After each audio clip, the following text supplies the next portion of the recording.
Sebelum melanjutkan, jangan lupa subscribe dulu, terima kasih. Bab 350 meninggalkan kota dengan menyamar. Di dalam hati, Luo Yu menatap Feng Jiu yang berjalan santai di depannya dengan pandangan getir, "Nyonya, kami hanya pergi keluar sebentar, tapi kenapa kami berpakaian seperti pengemis?" Ia menarik-narik pakaian lama dan compang camping yang dikenakannya sambil memasukkan jarinya ke dalam lubang. Ia bertanya-tanya pelayan mana di rumah itu yang memiliki kain-kain compang camping ini. Ia melihat rambutnya yang kusut tak karuan, tampak seperti sarang burung. Mereka yang tidak mengenalnya akan berpikir bahwa ia sudah lama tidak mencuci rambutnya. Ada juga wajahnya yang tampan dan ramah yang telah diolesi uban oleh nyonya, tidak bisa lebih jelek lagi. Dia menunduk dan melihat sepatunya, tanpa tahu dari mana sepatu itu diambil. Dengan gerakan jari kakinya, beberapa mencuat. Dalam keadaan menyedihkan ini, dia tampak lebih menyedihkan daripada semua pengemis di kota bulan berawan. Dia menatap nyonya yang ada di depannya, berpakaian compang camping.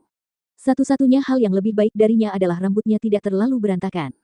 Namun, wajahnya juga tertutup jelaga tetapi matanya berbinar dan agak menarik perhatian. Melihat bahwa dia telah mempercepat langkahnya, namun dia masih bisa bersenandung sesekali, sudut bibirnya tak dapat menahan diri untuk berkedut. Dia benar-benar tidak pernah menyangka bahwa ada sisi seperti itu pada nyonyanya. Biasanya saat seseorang pergi, mereka akan berdandan dengan baik dan rapi. Hanya nyonya yang cantik yang sebaliknya. Hanya dengan cara ini, aku tidak akan menarik perhatian orang lain, dan tidak akan mengundang masalah. Dia berbalik dan tersenyum padanya dengan mata bulan sabitnya. Ekspresi ini, ditambah dengan gigi putihnya, tidak peduli bagaimana penampilan seseorang, tampaknya bukan milik seorang pengemis. Melihat hal itu, dia menghela napas dan berkata, "Nyonya, Anda tak tertandingi dan tak tertandingi, tidak peduli bagaimana Anda menyamar, Anda tidak terlihat seperti pengemis.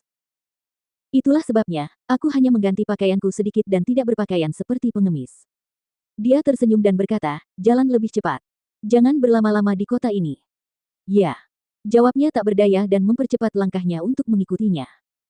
Namun setelah beberapa saat, dia menyadari ada sesuatu yang salah.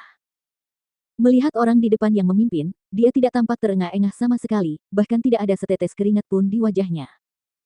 Namun, mereka bahkan belum keluar dari Kludi Moon City dan dia sudah terengah-engah dan megap-megap mencari udara, seluruh punggungnya basah oleh keringat. Bagaimana dia berjalan? Bagaimana dia terlihat begitu dekat namun dia tidak dapat mengejarnya? Nyonya. Nyonya, tunggu aku." Dia mengangkat tangannya untuk menyeka keringat di dahinya sambil memanggilnya dengan suara pelan. Feng Jiu yang berada di depan menghentikan langkahnya saat dia berbalik dan melihat bahwa dia kehabisan napas. Dia tidak dapat menahan diri untuk tidak mengangkat alisnya dan bertanya, "Apa? Kamu sudah lelah? Sepertinya kekuatan fisik dan staminamu biasa saja."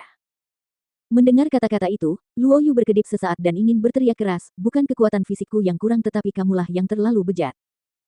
Namun akhirnya, ia menarik napas dalam-dalam beberapa kali perlahan dan berkata, "Nyonya, mengapa kita tidak menyewa kereta? Bukankah cara itu lebih efisien? Itu akan lebih cepat daripada berjalan kaki. Dengan kecepatan seperti ini, kita tidak akan tahu kapan kita akan sampai. Dari sini ke hutan 9 jebakan akan memakan waktu sekitar 3 hari, jika mereka benar-benar mengandalkan kaki mereka dan berjalan kaki, itu akan memakan waktu lebih lama lagi. Bukankah pergi ke sana kemari akan menghabiskan banyak waktu mereka?" Namun, Feng Jiu hanya tersenyum saat mendengarnya. Dia meliriknya dan berkata, "Kau hanya perlu mengikuti saja." Begitu dia selesai berbicara, dia melanjutkan berjalan. Luo Yu hanya bisa mengikutinya dari belakang tanpa daya, dia benar-benar tidak tahu apa yang sedang direncanakannya.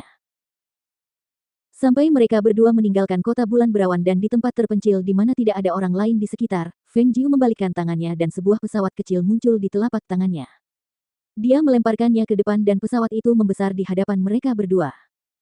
Luo Yu yang terengah-engah sambil terengah-engah hanya melihat seluruh pemandangan itu dengan mata terbelalak, dia sangat terkejut sehingga dia bahkan tidak berteriak. Dia hanya menonton dengan tidak percaya dengan keterkejutan dan kekaguman murni. Dalam keheningan,